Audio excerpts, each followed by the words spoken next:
नमस्कार, रोशन भव में मैं अमित कुमार आप सभी का स्वागत करता हूं और कुछ ऐसी ही तफसील से कुछ खबरें बताने के लिए आपके समक्ष उपस्थित हुआ हूं। सबसे पहले हम बात करते हैं कि वार रूम मीटिंग की। चंडीगढ़ में वार रूम मीटिंग हुई। चंडीगढ़ के प्रशासक वीपी सिंह बदनौर ने इसकी अध्यक्षता की और सभी अधिकारी मौजूद थे। सबसे पहले इस बैठक में जो समीक्षा की गई कि जो पिछली बार लॉकडाउन लगा था और जो वीकेंड लॉकडाउन लगाया गया था, कर्फ्यू लगाया गया था, उसकी समीक्षा की गई। उसके बाद वीपी सिंह बदनौर और प्रशासनिक अधिकारियों से चर्चा करने के बाद यह साफ तौर पर प्रशासन ने निर्देश दे दिए हैं कि फिलहाल चंडीगढ़ में वीकेंड कोरोना कर्फ्यू जारी रहेगा। यह कर्फ्यू शनिवार सुबह 5 बजे से आरंभ होगा और सोमवार सुबह 5 बजे तक जारी रहेगा। इसमें कोई ढिलाई बरतने की बात प्रशासन ने नहीं की है। साफ तौर पर है, आगे लॉकडाउन लगेगा या नहीं लगेगा वह बात का डिसीजन रहेगा, लेकिन फिलहाल शहरवासियों को यह जानना जरूरी है कि चंडीगढ़ में अभी कोई ऐसी ढिलाई नहीं दी गई है। लेकिन साथ ही साथ प्रशासन ने जो सुबह लोग सैर करते हैं उनको कुछ राहत जरूर दी है। चंडीगढ़ प्रशासन ने सुबह 6 बजे से लेके और सुबह 9 बजे तक सैर करने के लिए, पार्कों में जाने के लिए छूट दी है, लेकिन इस दौरान भी आपको कोरोना प्रोटोकॉल की पालना करनी पड़ेगी।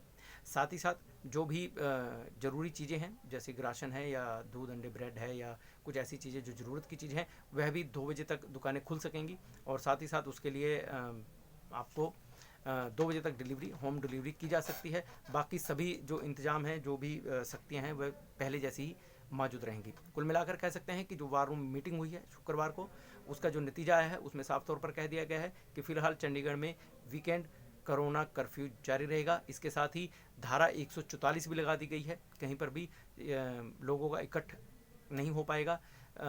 4 या 4 से ज़्यादा लोग इकट्ठे नहीं हो पाएंगे। यदि होते हैं तो उनके खिलाफ कानूनी कार्रवाई की जाएगी। साफ तौर पर यह निर्देश दिए गए हैं।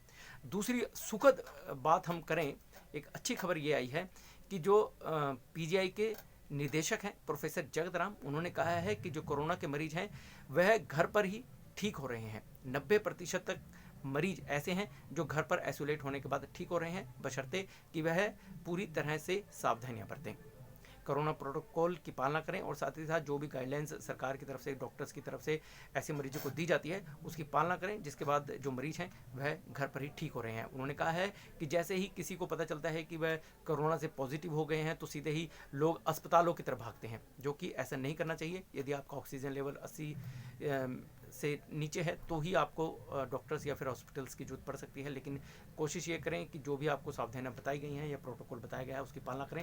तो 90% तक कोरोना के जो मरीज हैं, जो संक्रमित मरीज हैं, वह घर पर रहकर सही हो सकते हैं। यह अच्छी खबर है। दूसरी अच्छी खबर यह भी है कि जिस रफ्तार से कोरोना की जो दर बढ़ रही थी, 5% के आसपास थी, वह घटकर अब 2% कुछ आ गई है। यह भी एक सुखद समाचार कहा सकता है कि कोरोना का जो प्रकोप था, जिसे जैसे बढ़ा था, वह कुछ हद तक कम हुआ है। सुखद समाचार ये है। तीसरी जो खबर है वह हम मोहाली से उठाएं तो मोहाली पुलिस की सराहना करनी पड़ेगी। मोहाली पुलिस ने ऐसा काम किया है जो सराहनीय है। उन्होंने कहा एक कैब सेवा आरंभ की है। कैब सेवा के माध्यम से यह बताने का प्रयास किया गया है कि जो भी मोहाली में बुजुर्ग हैं उनको यह कैब आएगी। फ़ोन नंबर बताया गया है, एक कैब आएगी, बुजुर्ग को उठाएगी और हॉस्पिटल जो भी नज़दीकी टीकाकरण सेंटर होगा वहाँ पर ले जाएगी, टीका लगवाएगी और उनको घर छोड़ दिया जाएगा। मोहाली यह जो सेवा है यह मोहाली पुलिस की ओर से शुरू की गई है, जिसका मोहाली के बुजुर्गों ने भी स्वागत किया है। साथ ही साथ अगर जो बात करें, अब तीसरी जो खबर आई है वह हरियाणा के जो स्वास्थ्य मंत्री है अनिल विज जी, उन्होंने मांग की है कि ऑक्सीजन के जो संयंत्र हैं, जो जहाँ से ऑक्सीजन बनाई जा रही है, उनका जो नियंत्रण है वह सैन्य या फिर अर्धसैनिक बलों के हाथों में देना चाहिए, क्योंकि जिस तरह से समस्याएं आ रही हैं कोरोना ऑक्सीजन संयंत्र को लेकर, इस पर साफ उन्होंने कह दिया है कि इस तरह के जो संयंत्र हैं वह सैन्य अधिकारियों के हाथ में दिए जाना चाहिए, ताकि किसी तरह की कोई दिक्कतों का सामना ना करना पड़े। इस तरह से जो खबरें आई हैं, ज़्यादातर खबरें यही हैं कि अच्छी बात और कुछ बुरी बात, कुछ ऐसी कि जिसमें आप कह सकते हैं कि हाँ ना आए, लेकिन कुल मिलाकर आज की अगर जो हम बात करें तो ये बात साफ़ हो गई है। यदि हम निष्कर्ष पर निकले तो निष्कर्ष ये कहता है कि चंडीगढ़ में जो वॉर रूम बैठक हुई है उसमें चंडीगढ़ को राहत नहीं मिली है। शनिवार और एतवार का जो कोरोना कर्फ्यू है वह जारी रहेगा। कुछ हिदायतें और जारी की गई हैं। अब धारा 144 भी लगा दी गई है, जिसके बाद आप 4 या 4 से ज़्यादा लोग एक जगह पर इकट्ठा नहीं हो पाएंगे। यह है। दूसरी खबर यह है कि कोरोना मरीजों के लिए या कोरोना की जो ये दूसरी लहर चल रही है इसके में कुछ सुखद समाचार यह भी आया है कि जिस तरह से मरीजों की संख्या बढ़ रही थी 5% के हिसाब से और त्राहिमाम हो रहा था, उसमें कुछ गिरावट आई है, दर्ज की गई है। 2% की इस समय गिरावट है, जो कि कोरोना के मरीजों जिस तरह से बढ़ रहे थे उसमें 2% तक अब गिरावट हुई है और अब जो बढ़ने की दर है वह 2% के आसपास रह गई है। तो यह भी एक सुखद समाचार है। अनिल विज ने जो ऑक्सीजन को लेकर जैसे कि मारामारी चल रही है, लोगों की जान से खेला जा रहा है, यानी अनिल विज ने यह भी कहा है कि जैसे ही एक संयंत्र काम करना बंद कर देते हैं या कुछ गड़बड़ी आ जाती है, कुछ परेशानी आ जाती हैं, तो लोगों की सांसें बंद हो जाती हैं। इसलिए कोरोना के इस महामारी के समय में जो ऑक्सीजन के संयंत्र हैं, जो प्लांट्स हैं, उनकी जो निगरानी है, जो नियंत्रण है, वह मतलब कि आर्मी या फिर अर्धसैनिक बलों के हाथों में दे देनी चाहिए। इस तरह से कुल मिलाकर यह खबर निकल के आ रही है।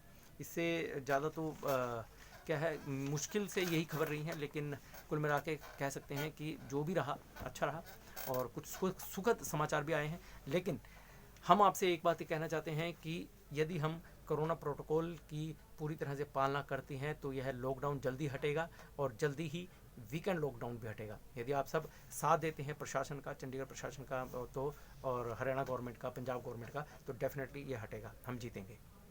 थैंक यू, धन्यवाद।